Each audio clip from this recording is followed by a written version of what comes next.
एक बुजुर्ग महिला की मृत्यु हो गई।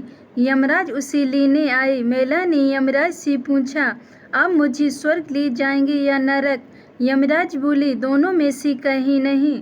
तुमने इस जन्म में बहुत ही अच्छे कर्म किए हैं, इसलिए मैं तुम्हें सीधे प्रभु के धाम ले जा रहा हूँ। बुजुर्ग महिला खुश हो गई और बोली, धन्यवाद, पर मेरी आपसे एक विनती है। मैंने यहाँ धरती पर सबसे स्वर्ग नरक के बारे में बहुत सुना है।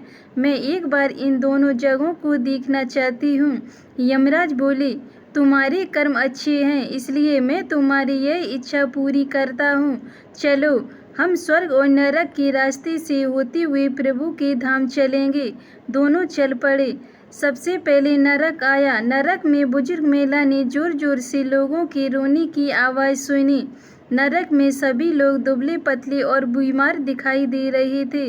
महिला ने एक आदमी से पूछा, यहाँ आप सब लोगों की ऐसी हालत क्यों है? आदमी बोला, तो और कैसी हालत होगी? मरने के बाद जब से यहाँ आए हैं, हमने एक दिन भी खाना नहीं खाया। भूख से हमारी आत्माएं तड़प रही हैं। बुजुर्ग महिला की नज़र एक विशाल पतीले पे पड़ी, जो कि लोगों के कद से करीब 300 फीट ऊंचा होगा। उस पतीले के ऊपर एक विशाल चम्मच लटका हुआ था। उस पतीले में से बहुत ही शानदार खुशबू आ रही थी। बुजुर्ग महिला ने उस आदमी से पूछा, इस पतीले में क्या है? आदमी मायूस होकर बोला, ये पतीला बहुत ही स्वादिष्ट खीर से हर समय भरा रहता है। बुजुर्ग महिला ने हैरानी से पूछा, इसमें खीर है, तो आप लोग पेट भर के ये खीर खाते क्यों नहीं? भूख से क्यों तड़प रहे हैं? आदमी रो रो कर बोलने लगा, कैसे खाएं?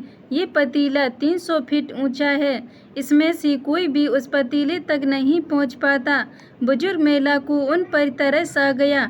सोचने लगी, बेचारे खीर का पतीला होते हुए भी भूख से बेहाल हैं। शायद ईश्वर ने इन्हें ये ही दंड दिया होगा।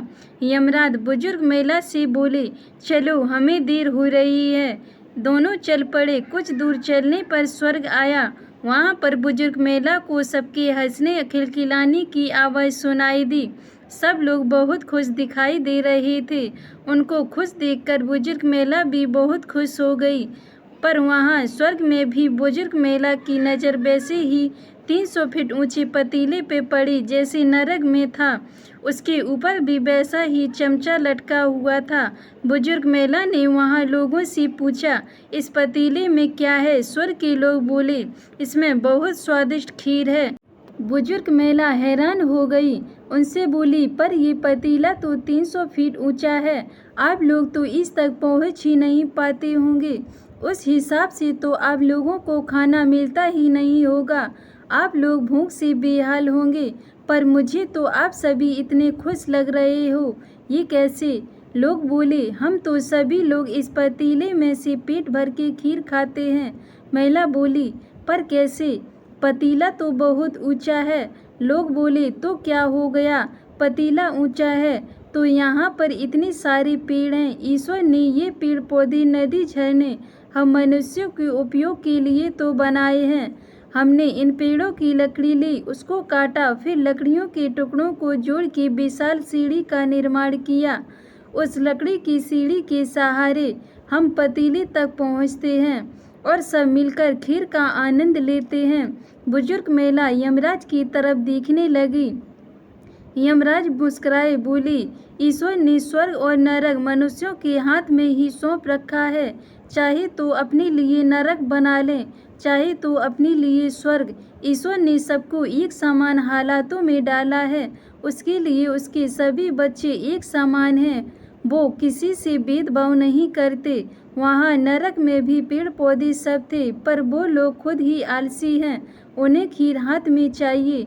वो कोई कर्म नहीं करना चाहते, कोई मेहनत नहीं करना चाहते, इसलिए सब भूख से बेहाल हैं। यही तो ईश्वर की बनाई इस दुनिया का नियम है। जो कर्म करेगा, मेहनत करेगा, उसी का मीठा फल खाने को मिलेगा। अर्थात स्वर्ग एवं नरक आपके हाथ में ही है। मेहनत करें, अच्छे कर्म करें और अपने जीवन को स्वर्ग बनाएं, और वो दोनों भगवान की धाम चल पड़े। धन्यवाद दोस्तों। अगर ये मेरी छोटी सी कहानी आपको पसंद आई हो तो वीडियो को लाइक, कमेंट, शेयर